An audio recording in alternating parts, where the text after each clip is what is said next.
The second topic, Mr. President, I want to touch on real briefly. We haven't heard much about Iran lately.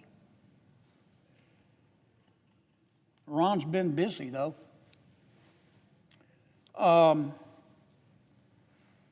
Just recently, Australia expelled Iran's ambassador. And they designated the Islamic Revolutionary Guard Corps, which is part of Iran, as a terrorist organization. Why is that? Because people from connected with Iran firebombed a Melbourne synagogue. And then a few months later, they struck a kosher deli in Sydney, Australia. Iran's still there, and it's still spreading terrorism. Iran's also been in the news just recently. The United Kingdom and France and Germany have announced that they're going to trigger snapback sanctions on Iran. What do I mean by that?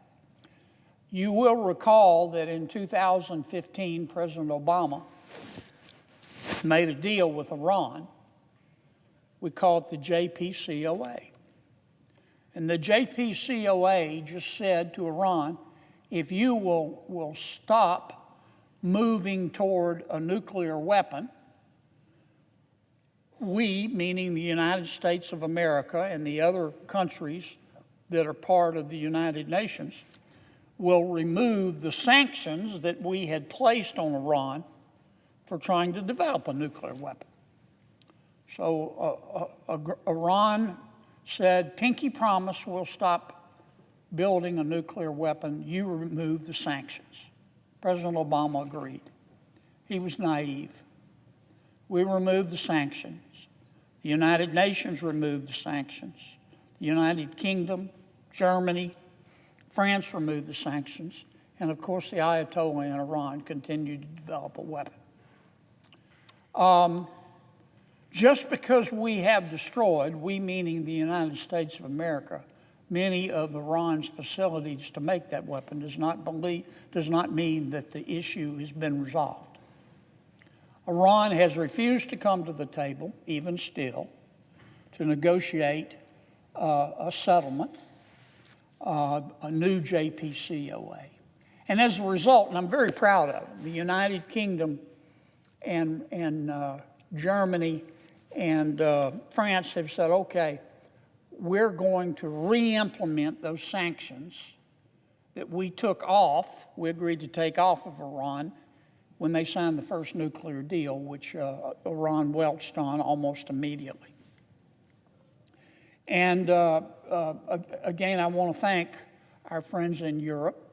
They supposedly are going to re-implement those sanctions at the end of this month. And I hope they do. Of course, my preference would be to have Iran come to the table before then and sit down with the United States and other members of the United Nations and resolve this issue of them having a nuclear weapon. But I don't expect that to happen. So I know I've said it, but I want to say it again. Thank you, United Kingdom and Germany and France, for doing this. But we need to talk about the rest of the story.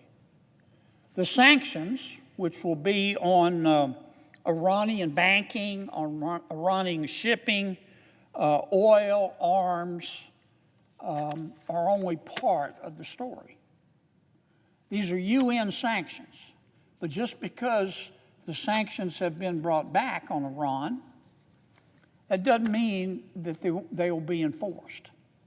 Now, normally, these are United Nations sanctions on shipping and banking and oil and arms. So normally, there would be a United Nations committee to enforce the sanctions. I hope there is, but I doubt it, because I think that Russia and China are going to block a United Nations committee to enforce the sanctions. What's my point? My point is that just because Europe and, of course, the United States of America have agreed to reimpose these sanctions, we've still got to enforce them. We have still got to enforce them.